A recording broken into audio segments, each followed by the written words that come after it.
इसमें अलग क्या है? हाँ, अलग बाइबल में और कुरान में थोड़ा थोड़ा है। यह है कि कुरान कहता है कि इन्नल्लज़ीना कफ़रू सवाउन अलैहिम अअन्ज़रतहुम अम लम तुनज़िरहुम ला युमिनून। ये बाइबल में नहीं है कि अल्लाह ताला उन काफिर, उन्हें सब काफिर करार दिया गया है। अब बाइबल वालों को भी काफिर करार दिया गया, तौरात वालों को भी काफिर करार दिया गया, जबूर और इंजील सबको काफिर करार दिया गया, सिवाय एक कुरान को छोड़ करके और किसी को अल्लाह नहीं माना। खतमल्लाहु अला कुलूबिहिम व अला समइहिम व अला अबसारिहिम गिशावतुन व लहुम अज़ाबुन अज़ीम। अल्लाह ताला कल्बी मर्ज को बढ़ा दी, ये बाइबल में नहीं है। कल्बी मर्ज को बढ़ा देते हैं, तो ईसाइयों का विरोध क्यों ना होगा? ये अल्लाह किसी के कल्बी मर्ज को बढ़ा दे, फी कुलूबिहिम मरदुन फज़ादहुमुल्लाहु मरदा व लहुम अज़ाबुन अलीम बिमा कानू यक्ज़िबून।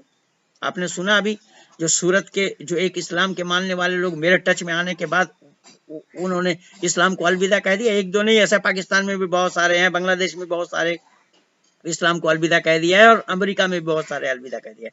विश्व का कहां कहां मैं नाम लूंगा, बहुत सारे लोगों ने इस्लाम को अलविदा कह दिया। क्यों? ये इन्हीं दकियानुसी के कारण। जब अल्लाह किसी के कल्बी मर्ज को बढ़ा दे, ये अल्लाह का काम है। अरे डॉक्टर का काम, अल्लाह को डॉक्टर कहा जाता है, तो डॉक्टर का काम, अल्लाह तो डॉक्टरों का भी डॉक्टर है, तो किसी के कल्बी मर्ज को बढ़ा दे, ये कोई अच्छा काम है क्या? जाकिर नाइक ने अहमद दीदा से क्या सीखा है? इन्होंने तो वैदिक धर्मी को टारगेट किया है, और वो ये बता रहे हैं कि the similarity between Hinduism and Islam. Similarity कहाँ है हिंदुइज्म और इस्लाम? इसी बात पर तो मैं घेरा उसको। लेकिन मैं निवेदन कर रहा हूं कि अहमद दीदाद का जो काम था, अहमद दीदाद जो कुरान और बाइबल के आधार पर दोनों को दिखाते हुए कहा कि ये कुरान उत्कृष्ट है, तो कुरान उत्कृष्ट कहाँ है? किस आधार पर उत्कृष्ट है? मैं तो ये बोल रहा हूँ, हवाला दे रहा हूँ। सूरह बकर से ही शुरू करिए ना, सूरह फातिहा में भी अल्लाह फंसे पड़े, इय्याका नअबुदु व इय्याका नस्तईन, ये कलामुल्लाह है, अल्लाह की कलाम है। क्या बोला? हम तेरी इबादत करते हो, तुझी से मदद चाहते हैं। तो मैं बहुत बार बोल रखा हूँ, सामने आए तो सब पता लगेगा कहाँ क्या है, किन के पास क्या है, कौन इल्म जानता है, किन के पास विद्या है, किन के पास विद्या नहीं है। तो मैंने निवेदन किया कि ये सच्चाई से कोसों दूर है, सच्चाई को इन्होंने जानने का प्रयास नहीं किया, और सच्चाई से ये रूबरू हो नहीं पाएंगे, क्योंकि सत्य में विजयते नैत्यम सत्य न पंथा बीततो देवयाना। सत्य से ही विद्वानों का रास्ता प्रशस्त होता है, सत्य ही हमेशा सत्य की विजय होती है। सत्य को कोई दबा करके रख नहीं सकता, सत्य हमेशा ऊपर रहा है और ऊपर ही रहेगा।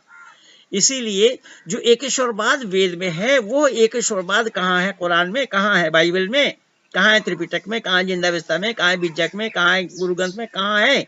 वो एकेश्वरवाद की बात। इसीलिए तो मैंने बार बार कहा और बतलाया कि वेदों के तरफ लौटना है। अब मैं बोला ना कि इस्लाम जन्म काल से ही ये लड़ाई, ये जब उस समय आदमी नहीं थे, ये तो उस शून्य काल में भी मिल करके रह नहीं पाए, भाई भाई में लड़ाई लड़े, तो आज दुनिया में ये उधम मचाएंगे नहीं तो कौन मचाएगा? इसलिए मैं निवेदन कर रहा हूँ, समय बहुत नाजुक है, और मैं थोड़ी थोड़ी जानकारी और आप लोगों को देता रहूंगा कि वाकई में अहमद दीदाद ने कोई ऐसा तीर नहीं मारा जो जाकिर नाइक कह रहा है। जाकिर नाइक जिसको गुरु मान रहा है, अहमद दीदाद की कोई ऐसी तीर वाली बात नहीं है कि जो उसको काटा ना जा सके। उसको काटने के लिए तो वो अपनी बात पे अपने आप ही कट जाएंगे। इसीलिए बाइबल में जो चीजें नहीं है वो चीजें कुरान में बताई गई। तो ईसाइयों का विरोध उसमें था, और ईसाइयों के जिस तरीके से ताश के पत्ते पे हैं, इस्लाम भी ठीक उसी तरीके से, क्योंकि ये दोनों के मिलता जुलता सौदा है। आदि सृष्टि से जो चलती चली आ रही है सत्य सनातन वैदिक धर्म, इस वैदिक धर्म के लिए ना मुकाबला कोई किया है, ना कोई कर पाया, ना किसी का कर पाना संभव है। इसलिए केवल इतना मैं भारतवासियों से निवेदन करूंगा कि हमें वेदों की तरफ लौटना है, और वेद से अलग होने से ही ये सारा बखेड़ा हुआ है। और तो सारा बखेड़ा इसलिए हुआ है, अभी तक आप लोग समझदारी के साथ आगे नहीं आएंगे, अंजाम नहीं देंगे, तो आने वाला समय बहुत अच्छा नहीं आ रहा है। क्योंकि इसी चुनाव में आप लोगों ने उस 3 राज्यों में कांग्रेस को जिताया, जिस कांग्रेस के अध्यक्ष के पास अकल नाम की कोई चीज नहीं है, जो भारतवर्ष के किसी भी ऑफिस में चपरासी के लायक नहीं है, महा झूठा है, मक्कार है। और इसका झूठ और दुगलापन तो मैं पहले ही बता चुका हूं, और कल भी आप लोगों को पता चला दूरदर्शन के माध्यम से कि गोवा के मुख्यमंत्री पारिकर साहब से मिलने के लिए गए। वो अस्वस्थ थे, अभी तो विदेश में इलाज कराने के लिए गए थे, वहां से आए तो ये मिलने के लिए उन्होंने सोचा कि शायद हमदर्दी जताने के लिए आए। वहां पर राफेल वाली बात वहां से कोई चर्चा हुई नहीं। वो आकर के प्रेस कॉन्फ्रेंस कर रहा है कि वो पारिकर ने बताया है कि प्रधानमंत्री ने रक्षा मंत्री से, गृह मंत्री से कोई चर्चा नहीं की थी राफेल खरीदा। अब ये हरामी पना का क्या दवा दिया जाए, और भारत के लोग इसको अगर सावधानी से जवाब नहीं देते हैं, आने वाला समय बहुत अच्छा नहीं आ रहा है। इसीलिए मैं अपने भारत के नौजवानों को, युवाओं को आह्वान करता हूं, ऐ नौजवानों आओ, बहुत मुश्किल समय है, बहुत दुर्गति है हमारी। अगर हम अपने आप सचेत नहीं होते हैं, हम अपने आप चेतते नहीं हैं। और प्रधानमंत्री ने तो कल सूरत के अपने वक्तव्य में सूरत में बता ही दिया है कि भारत का जो नुकसान किया है, भारत का जो नुकसान कराया है, मैं उन्हें बख्शूंगा नहीं। इसीलिए तो उन्होंने साफ कहा है कि ये कौन जानता था कि जो 4 पीढ़ी तक राज करे उनके लोग कोर्ट के जमानत में फिरेंगे, ये कौन जानता था? ये तो माननीय प्रधानमंत्री जी ने कल अपने भाषण में बोला है। तो मैं केवल नौजवानों को आह्वान कर रहा हूं, भारत के नौजवान अगर वैदिक संस्कृति को अपनाना चाहते हैं, वैदिक संस्कृति को अपना कर ही इन सब लोगों को मुंह तोड़ जवाब दिया जाना संभव होगा। एक ही रास्ता है, वेद मुकद्दस में यही बताया, नान्नापन तभी देते आए ना। एक ही रास्ता है, सही और सच्चा रास्ता, वेद का प्रचार और प्रसार, वेद को आत्मसात करना, वेद को अपने जीवन में उतारना, वेद अनुकूल अपना जीवन को बताना, वेद अनुसार अपना जीवन को चलना चलाना, ये एकमात्र रास्ता है। इसीलिए वैदिक परंपरा के अंतर्गत इस देश का बचाया जाना संभव होगा। वैदिक परंपरा से अगर आप अलग होते हैं, वैदिक परंपरा को छोड़ देते हैं, वैदिक परंपरा को तिलांजलि देते हैं, तो आपको बचाने वाला कोई नहीं होगा। मैं ये दावा के साथ कह रहा हूं। इसीलिए मैं भारत के युवा पीढ़ी को आह्वान कर रहा हूं, भारत के युवा पीढ़ी को मैं ये बताना चाह रहा हूं, भारत के युवा पीढ़ी को बताने के लिए मैं ये संदेशा दे रहा हूं कि बहुत दिल लगी आप लोगों के साथ लोगों ने किया है और हुआ है। अगर वाकई में आप चाहते हैं कि ये दिल लगी न होने पाए, तो एक ही मात्र रास्ता है, वो रास्ता है इस राष्ट्र को बचाने के लिए वेद रूपी रास्ता। वैदिक शरण में आने के बाद ही आप इस वैदिक संस्कृति का रक्षा कर पाएंगे। वैदिक राष्ट्र बनाने पर ही इस परंपरा को उजागर कर पाएंगे। वैदिक राष्ट्र बना करके ही हम भारतीयता को अक्षुण्ण रख पाएंगे। ये शपथ लेते समय तो केवल ये शपथ लेते हैं, भारतीय अक्षुण्णता को हम बरकरार रखेंगे, लेकिन ये भारत विरोधी सारा काम इनका है। क्या राहुल गांधी ने शपथ नहीं लिया था? फिर भारत विरोधी जाकर के भारत विरोधी बात कर रहे हैं कि ये है बेशरम है कि नहीं? वो ईश्वर के नाम से शपथ लिया, उसी ईश्वर के साथ भी धोखा दे रहे हैं। तो इसलिए भाइयों, ये गंगा नहाए चाहे गंगा के माँ में नहाए, ये नहाने से इनके बात बनेगी नहीं। वो केवल दिखावा है, हिंदुओं को धोखा देने के लिए सारा काम कर रहा है। पहली बात तो ये गंगा नहाने से ये कह रहे हैं, कुछ लोग कह रहे हैं कि पाप धुलेंगे। पाप उनके क्या धुलेंगे? पाप कभी धुलने वाले नहीं है। नहाने से शरीर के मैल धुलेंगे, पाप कहीं धुलने वाला है क्या?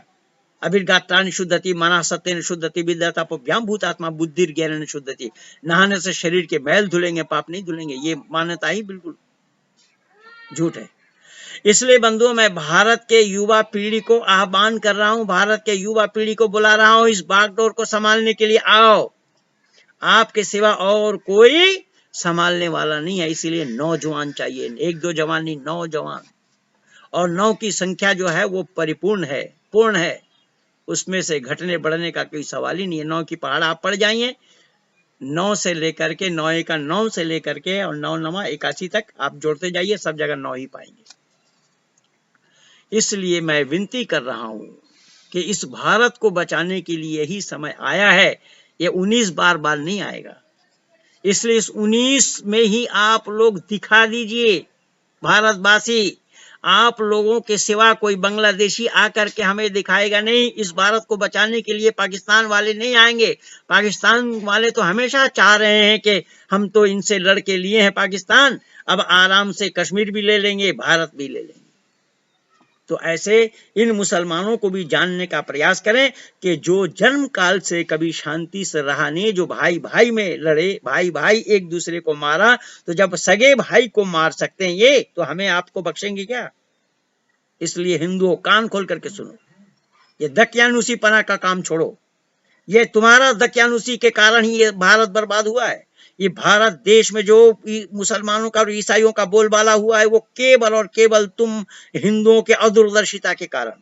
अगर हिंदू सही अर्थों में वैदिक संस्कृति को शुरू से अपनाए हुए होते, वैदिक संस्कृति पे चलते होते, वैदिक संस्कृति को अपने जीवन में आचरण में लाते होते, तो आज ये दशा ना होती।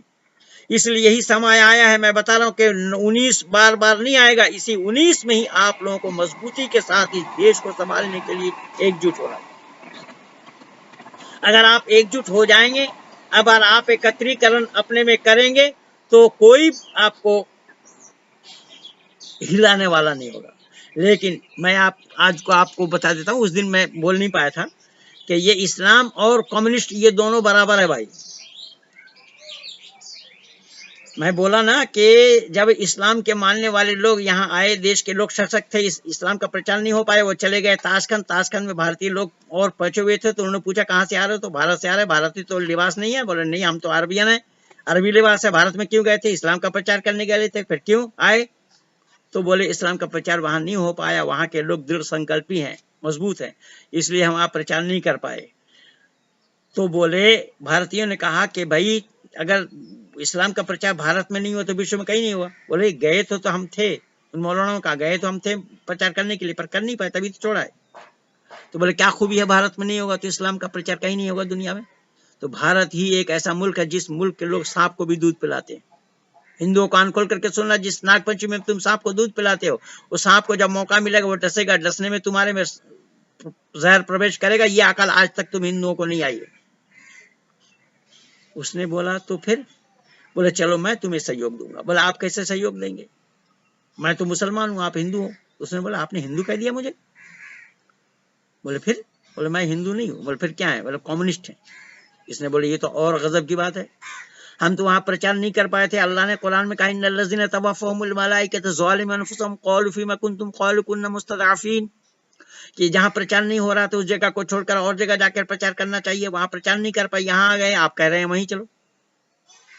तो आपके साथ कहाँ मेल होगा हमारा? आप तो कम्युनिस्ट ठहरे। उसने बोला कम्युनिस्ट हो तो क्या है, हम आपका सहयोगी हैं, हमसे ज्यादा आपका सहयोग कोई नहीं कर सकता। बोले कैसे? हम तो ईश्वर को मानते, अल्लाह को मानते, आप तो ईश्वर को भी नहीं मानते, तो कैसा मेल होगा? बोले देखियो मेल हमारे साथ आपका है और किसी के साथ नहीं होगा। बोले कैसा? बोले आपके प्रवर्तक का नाम क्या है? बोले हमारा इस्लाम का प्रवर्तक का नाम मोहम्मद है। उस कम्युनिस्ट ने बताया हमारा भी मार्क्स है, दोनों में माँ लगा है, पहला अक्षर दोनों में माँ लगा, दोनों के नाम में माँ अक्षर लगा है, माँ से मोहम्मद, माँ से मार्क्स। बोले केवल इतना ही है।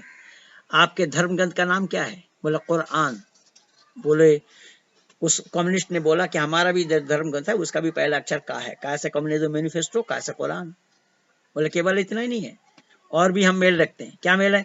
कि मौलाना आप ये बताइए आपका तीर्थ स्थान कहाँ है? तो मौलाना ने कहा हमारा तीर्थ स्थान मक्का है। उसने बोला हमारा भी मॉस्को है, दोनों में वहां लगा है। और इसको चरितार्थ कब किया? जब हमारे चंद्रशेखर जी प्रधानमंत्री थे भारत के, जबकि कोalition सरकार था, कम्युनिस्ट समर्थित सरकार था, और भारत सरकार तेल दे रही थी किनको? सद्दाम उसको, बुश को, और कम्युनिस्ट लोग रक्त दे रहे थे किनको? सद्दाम को। कलकत्ता शहर में मैं जगह जगह देखा रक्तदान शिविर लगे हुए हैं।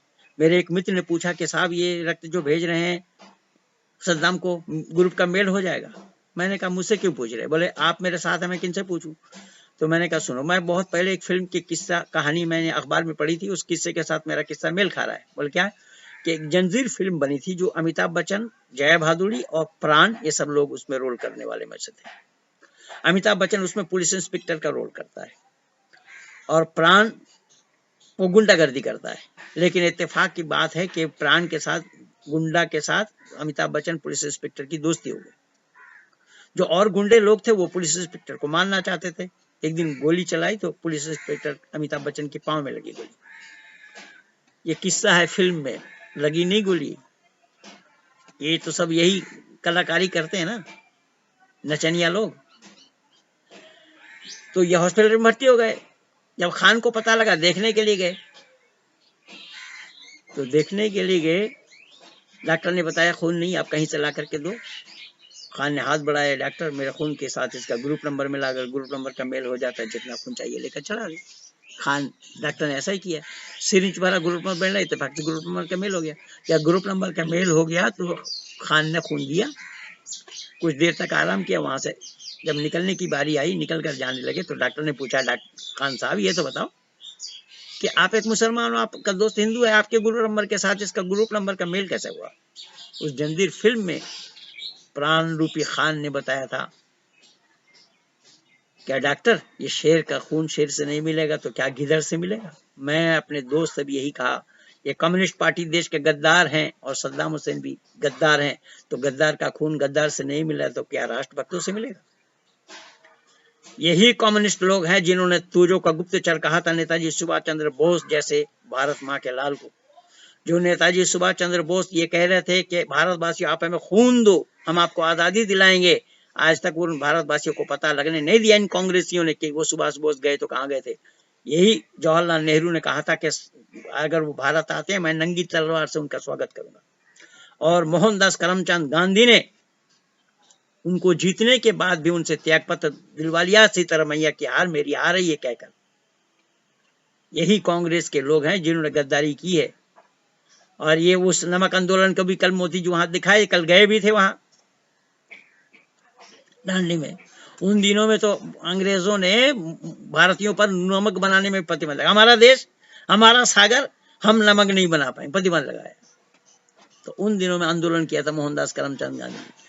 और ये वही नमक खा करके इतने नमक हराम बने हैं, आज अपने देश को विदेश में जाकर के बदनाम करने में ये कांग्रेसी जरा संकोच नहीं कर रहे। तो यही कम्युनिस्ट लोग हैं जो नेताजी सुभाष चंद्र बोस को कुत्ता जैसा कार्टून बना करके गले में जंजीर लगा करके घसीटता हुआ दिखाया था अखबार में। इसलिए युवाओं, बहुत लंबी कहानी है, मैं कितना बोलूंगा, जहां बोलूंगा उतना ही कम और थोड़ा होगा। मैं केवल आप लोगों को ये संदेशा देने के लिए बैठा हूं कि बहुत भयावह स्थिति है, इस 2019 को संभाल लीजिए। और संभालने के लिए युवा पीढ़ी को एकत्रित होना पड़ेगा, युवा पीढ़ी को आना पड़ेगा इस बागडोर को संभालने के लिए। इसलिए युवाओं, छोड़ो इन मतभेद को, छोड़ो इन मतवाद को, छोड़ो इन झंझट को। हम एक दूसरे के विरोधी नहीं है, हमें एक दूसरे के साथ मिलकर के इस राष्ट्र को बचाना होगा, क्योंकि राष्ट्र पहले है, हम बाद में हैं। इसलिए इस राष्ट्र को बचाने के लिए एक ही रास्ता है, वो रास्ता है वेद, वेद रूपी रास्ता। इसीलिए मैं और अधिक न बढ़ता हुआ यहीं पर ही वाणी को विराम दे रहा हूँ।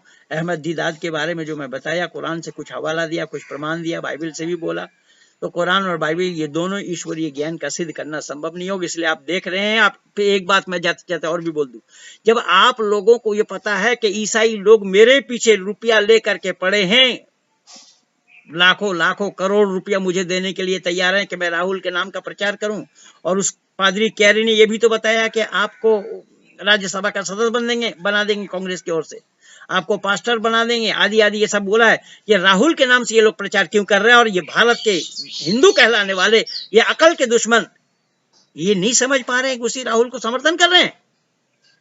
इससे ज्यादा हरामीपना का काम और क्या हो सकता है? ये आज से नहीं, ये तो उन दिनों से किया हुआ है, करते आए हैं ये। अगर ये भारत के लोग ये नमक हरामी न करते होते तो अंग्रेजों का बोलबाला भी भारत में नहीं होता और मुसलमानों का भी बोलबाला भारत में नहीं होता। जिन हिंदुओं ने इन दोनों को शरण दिया, आज वही हिंदुओं को आंख दिखा रहे हैं। हमारी बिल्ली हम ही को मियाओ, ये हो रहा है।